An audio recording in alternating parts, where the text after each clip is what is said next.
है कि श्री कृष्ण जिस बांसुरी को बजाते थे उसमें 7 छिद्र थे और वो अपने 6 उंगली से वो बांसुरी को बजाते थे और वो अपने माता पिता के 8वें संतान से 786। अब बोलिए, तब से हम भी दे रहे हैं। दुनिया के 2 ऐसे धर्म जो आपस में काफी मिलते जुलते हैं, लेकिन उनकी बात नहीं बनती।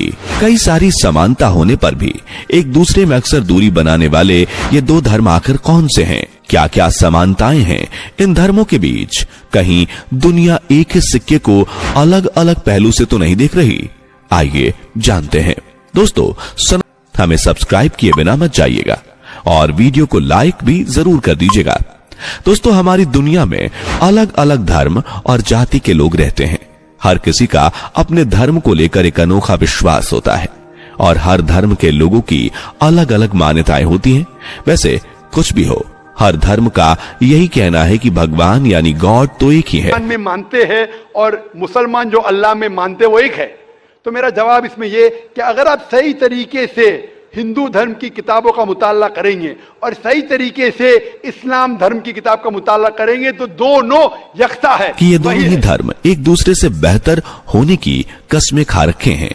हालांकि इस बैर भाव की भावना को दूर करके कोई इन दोनों ही धर्मों की समानताओं को नहीं देखना चाहता, जबकि देखा जाए तो हिंदुइज्म और इस्लाम में बहुत सारी चीजें सिमिलर हैं। दोस्तों, सबसे पहले हम बात करते हैं इस्लाम के प्रोफेट्स और हिंदुइज्म में भगवान के अवतार की।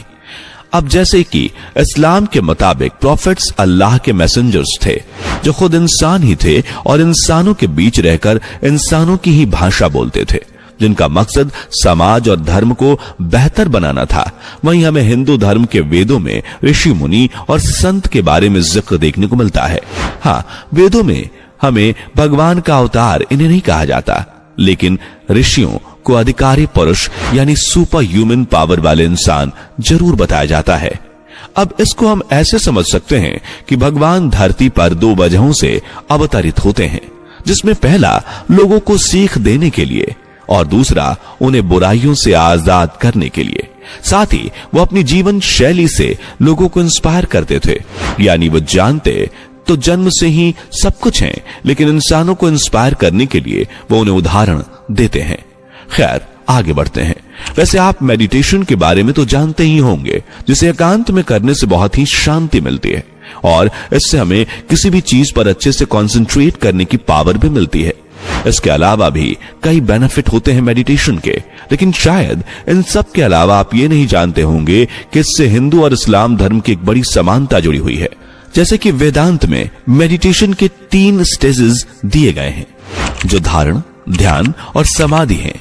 वहीं दोस्तों, अगर हम कुरान में देखें तो इसमें भी सच की रियलाइजेशन के लिए 3 स्टेजेस हैं, आयनाल यकीन और इल्मुल यकीन और मुकम्मल यकीन। यानी आप समझ सकते हैं कि ये चीज भी कितनी समानता है दोनों धर्मों में। अब इस तरह से भारतीय सूफियों ने वेदांत और हिंदू धर्म की सहायता से ये यजुर्वेद अध्याय 40 श्लोक नंबर 9 मिस अंधकार। असंभूति माने कुदरती चीज, मिसाल के तौर पे पानी, आग, हवा। जो लोग कुदरती चीज की असंभूति की पूजा करते हैं वो अंधकार में जा रहे हैं। और श्लोक आगे कहता है कि वो लोग और गहरे अंधकार में जा रहे हैं जो लोग संभूति की पूजा करते हैं, जो बनाई हुई चीज की पूजा करते हैं, मिसाल के तौर पे टेबल, चेयर, गाड़ी, बुत एक्सेट्रा। कौन कहता है? यजुर्वेद। बात फॉलो की। ये तो हम सब जानते हैं, भले ही धर्म कोई सा भी हो, लेकिन भगवान के साथ एक होने के लिए भगवान का नाम लिया जाता है और इसे ही हिंदुइज्म में जप और इस्लाम में जिक्र कहा जाता है। मतलब नाम अलग, मतलब एक।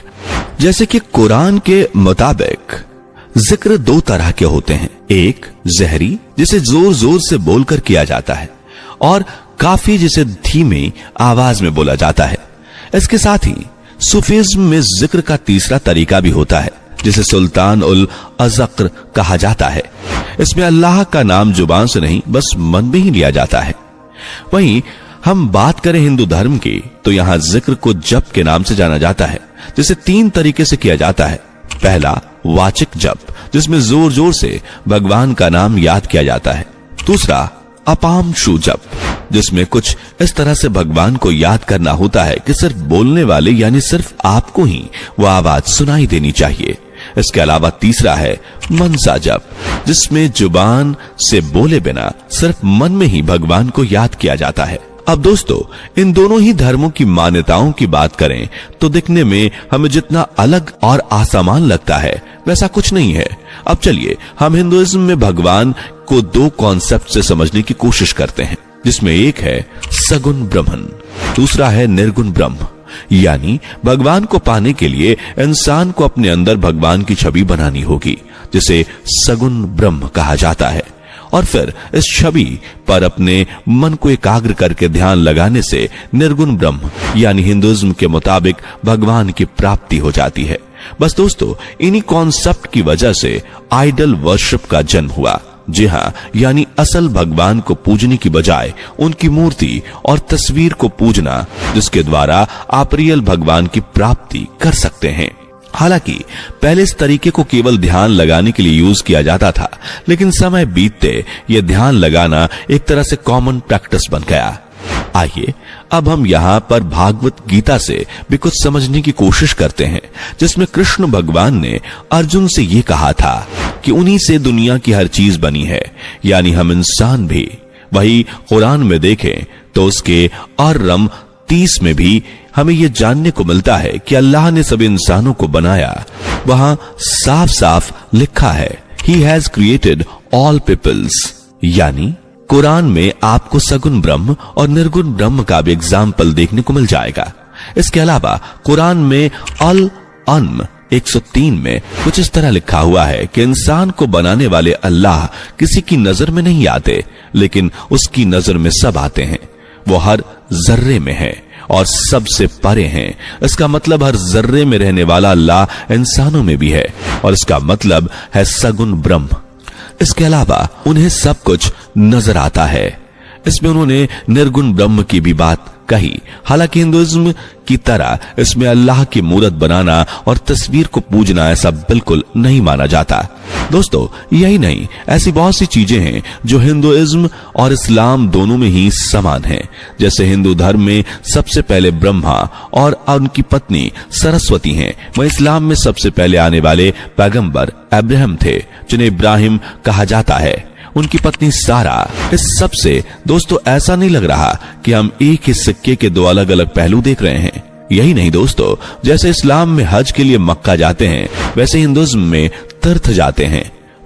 आगे भी इन्हीं सिमिलर बातों के बारे में बात करने वाले हैं, लेकिन उससे पहले अगर आपने हमारी वीडियो को अभी तक लाइक नहीं किया तो जल्दी से लाइक कर दीजिए, और चैनल पे नए हैं तो फॉलो करना ना भूलें। अब दोस्तों, इस्लाम और हिंदू धर्म में अक्षरों का भी अलग ही महत्व है। हालांकि समानता पर ज्यादातर लोगों ने गौर नहीं किया होगा। जैसे कुरान में 29 सूरा की शुरुआत में कई हरूफ ए मुकातत हैं। बताया जाता है कि अक्षर काफी पावरफुल होते हैं। वह हिंदू धर्म में भी कई बीज अक्षर हैं जिनमें शक्तियां होती हैं। इसमें एक बीज शब्द ओम, इसके अलावा दूसरे श्री, हीम, क्लीम, एम, दम और ओम नमः शिवाय। अब 786 अंक की बात कर लेते हैं। 786 एक ऐसा अंक है जिसके जरिए इस्लाम और मिस्र के लोगों का यह मानना है कि 786 अंक बहुत पवित्र है। यह अंक उनके लिए बहुत इंपॉर्टेंट होता है। दोस्तों, इस्लाम धर्म का मानना है कि 786 अंक का ओरिजिन इस्लाम धर्म है। हाँ, ये बात भी सच है कि इस्लाम में इस पवित्र अंक की महत्वता का कोई डिस्क्रिप्शन नहीं मिलता। असल में दोस्तों, इस्लाम में बिस्मिल्लाह के स्थान पर इस अंक का यूज किया जाता है। ये मोहम्मद पैगंबर के समय से नहीं है। वहीं हम सनातन धर्म के अकॉर्डिंग देखें तो उसके अनुसार 786 का मतलब ओम होता है। वैसे इस मैजिक नंबर को संस्कृत में देखा जाए तो ओम जादुई संख्या 786 दिखाई देगा। ज्योतिष के अनुसार अंक को परस्पर जोड़ा जाए तो 7 + 8 + 6 = 21, और 21 को भी परस्पर जोड़ा जाए तो 2 + 1 3। ये 3 अंक लगभग सभी धर्मों के लिए शुभ हैं। यानी 3 उच्च महाशक्तियां ब्रह्मा, विष्णु और महेश, और इसी तरह अल्लाह, पैगंबर और नुमाइंदे की संख्या भी 3। अब इन सब के अलावा हम बात करते हैं बलिदान की। हिंदू धर्म में कुछ देवी देवताओं को बुरी शक्तियों के विनाश के रूप में जाना जाता है, जैसे राक्षसों को मारना, उनका खून पीना, और कहा जाता है कि इन देवी देवताओं को खुश करने के लिए यही भेंट देनी चाहिए। जैसे एक राक्षस को हराने के लिए काली को एक रक्त बीज नाम के राक्षस के खून की एक बूंद पीनी पड़ी, और इसी वजह से कई मंदिरों में देवी काली को बकरियों और मुर्गियों की बलि के रूप में चढ़ाते हैं। वह इस्लाम में कुर्बानी तो आम बात है, जो हजरत इब्राहिम के अल्लाह के प्रति उनके बेटे इस्माइल की कुर्बानी को दर्शाता है। इस तरह से दोस्तों कई हैरान कर देने वाली समानताएं हैं जो वाकई में लोगों को हैरान कर देती हैं। इस वीडियो में दोनों धर्मों की समानता के बारे में तो आप अच्छे से समझ गए होंगे।